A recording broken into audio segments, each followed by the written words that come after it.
बड़े बड़े देवता भगवान ब्रह्मा जी के समीप गए और कहा सबका तेज अपहरण हो रहा है, सूर्य भी निस्तेज होते जा रहे हैं, हम देवताओं की शक्ति क्षीण होती जा रही। महाराज मुझे पता नहीं कि इसका कारण क्या है, आप कृपा करें। तो ब्रह्मा जी ने बताया चिंता मत करो, ये दिति के गर्भ में विराजमान भगवान के दिव्य पार्षद जय और विजय,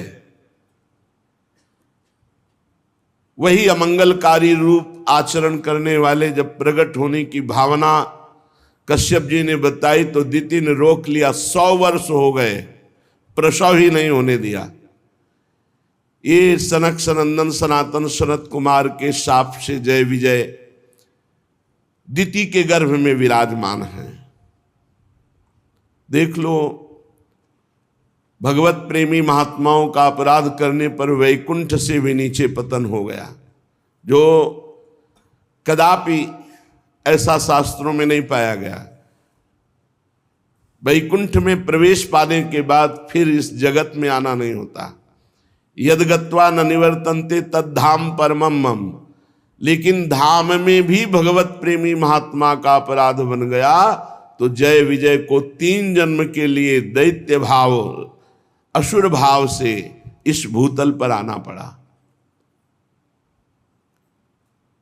जब ब्रह्मा जी ने समस्त देवताओं को समझाया कि आप शांत हो जाइए, भगवान श्री हरि सबका मंगल करेंगे, ये और कोई अनिष्ट नहीं है, ये दिति ने अपने गर्भ को अपने तपोबल से 100 वर्ष तक रोक रखा है, तो उन गर्भस्थ तेजों में भगवत पार्षदों के प्रभाव से सबका तेज क्षीण हो रहा है। आप शांत होकर के जाइए, कोई चिंता का विषय नहीं है।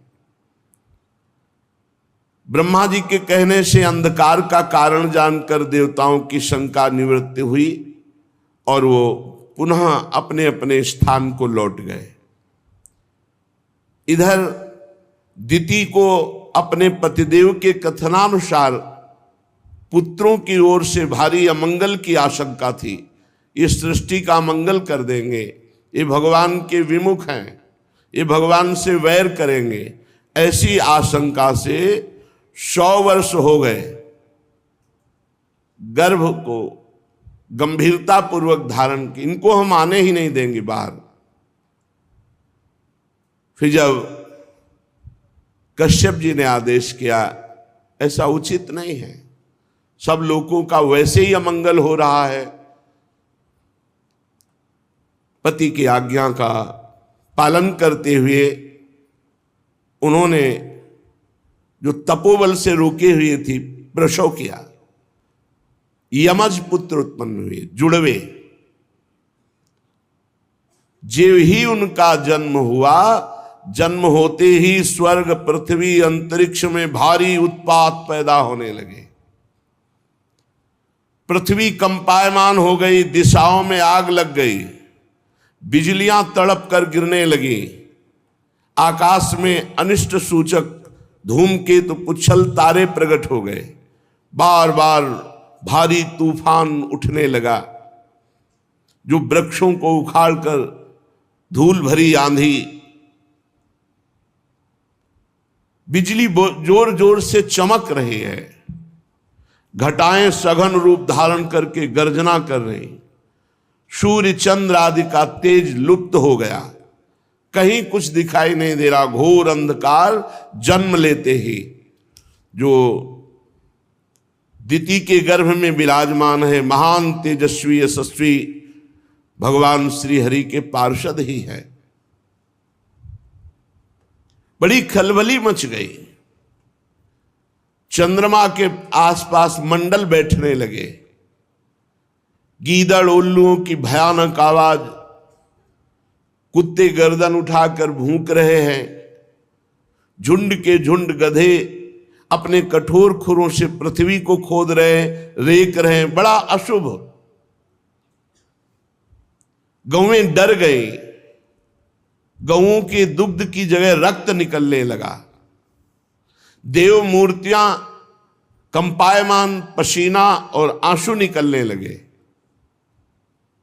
शनि राहु आदि क्रूर ग्रह प्रबल होकर बृहस्पति आदि सौम्य ग्रहों को लांघकर वक्र गति से चलने लगे। ऐसा भयंकर उत्पात देखकर केवल सनकादि भयभीत नहीं हुए, क्योंकि उन्हें पता है उन्होंने ही तो शाप दिया है। बकाया सबको ऐसा लगने लगा मानो प्रलय का समय आ गया क्या। सनकादि के सिवा एक बार सबको शंका हुई, क्या सृष्टि के प्रलय का समय आ गया क्या। ऐसा अनिष्ट सूचक उत्पात। अब ये दोनों प्रकट होते ही इनका शरीर इतना बढ़ा कि पूरे आकाश को छू लिया, प्रकट होते ही, क्योंकि 100 वर्ष तो गर्भ में ही रहे। भयंकर पराक्रम, बलशाली, आकाश को घेरे हुए ऐसा शरीर। वो इतने ऊंचे थे कि उनके मुकुट का अग्रभाग स्वर्ग को छू रहा था। मुकुट को आप नहीं देख सकते, इतने ऊंचे थे। उनके छाती और भुजाओं से दिशाएं आच्छादित हो गई। भुजाओं में ऐसी चमक कि दिशाएं प्रकाशित हो रही थी।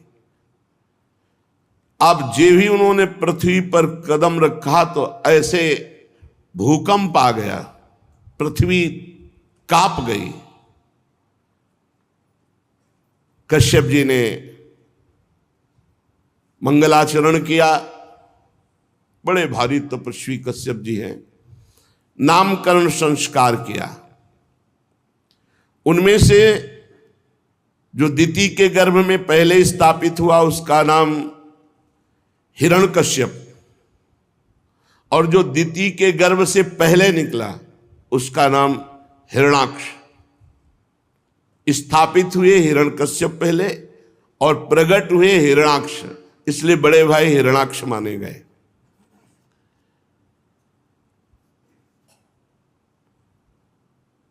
हिरण्यकश्यप तो ऐसा मत वाला बलवान कि अपनी भुजाओं के बल से मारता पर्वतों को तो चकनाचूर